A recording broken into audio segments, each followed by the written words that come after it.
Okay, so this is the second of the two close extract analysis tasks I want you to complete at home. Make sure before you watch this screencast that you've seen the short clip of Act 4, Scene 3 that's posted on Google Classroom. It's important to see this tragic scene in action before you try and think about how the language works. This is in many ways probably the most upsetting sort of interaction in the play. I mean, Lady Macduff and the family's murder is horrifying visually, but the grief that you see in Macduff's lines here is really moving and tragic, I think. What you see in this line, though, is perhaps a different vision of masculinity that the play is gradually unfolding, in contrast to Macbeth's kind of violent insistence on his bravery.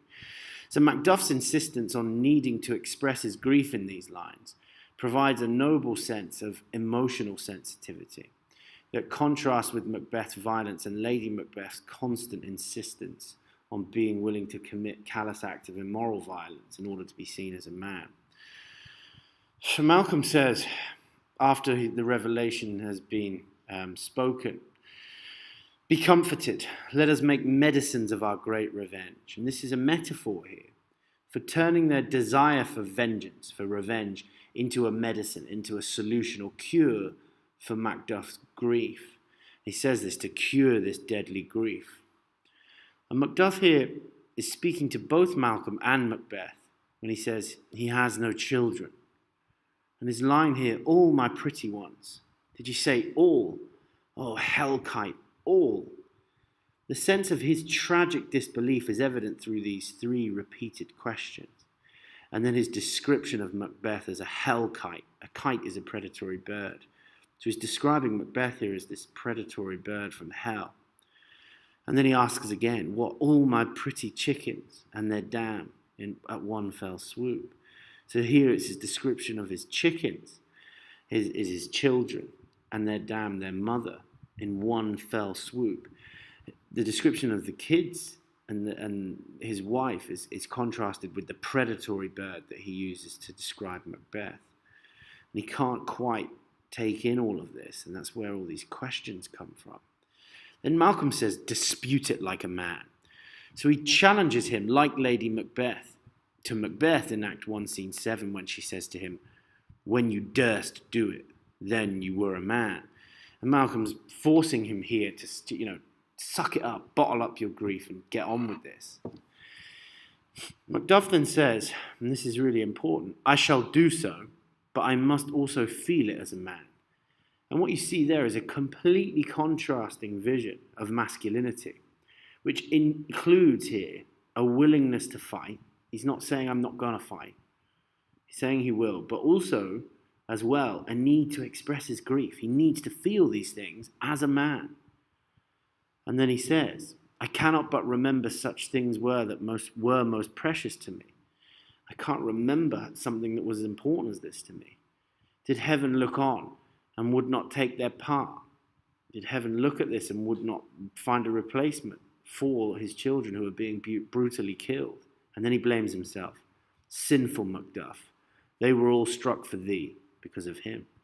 I am nothing," he means here. "Naught that I am, not for their own demerits, but for mine fell slaughter on their souls. Not for their own failings, but for my own were they killed." And he says, "Heaven rest them now." So here he also displays a great sense of self-awareness and humility, a sense of his own limitations, that again stands in stark contrast to the other visions of masculinity that we see in Macbeth. And then the final lines here are from in exchange with Malcolm. He says to him, "Be this the whetstone of your sword." Now the whetstone is the stone that's used to sharpen a sword. And Malcolm says here, use this grief to sharpen, to encourage your revenge, to sharpen your sword that you will use to kill Macbeth. He says, "Let grief convert to anger. Blunt not the heart and enrage it." And so he here mixes both emotion, which we see in grief and rage and anger, but also violence in blunting the sword and the whetstone. That combination there is trying to make a plea to Macduff to turn his feelings into physical violence against Macbeth. And then Macduff says this in his final lines: "Oh, I could play the woman with mine eyes." He means I could act the woman and cry, and braggart with my tongue, and boast with my tongue.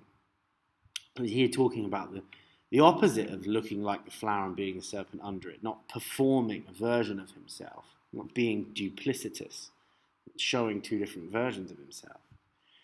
He then says, "But, gentle heavens, cut short all intermission." And he means here all the intervals in time between the moment where he will face Macbeth. He wants it to happen now. He wants to kill him now.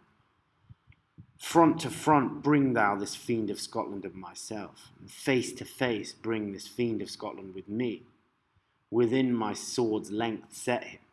If he escape, heaven forgive him too." So he here says Macduff makes the killing of Macbeth out of revenge his only purpose for living. It's his sole focus in these lines. So here I want you to write me the second part of a subordinate in conjunction sentence. So we've got this first part that contrasts the way masculinity appears in the rest of the play.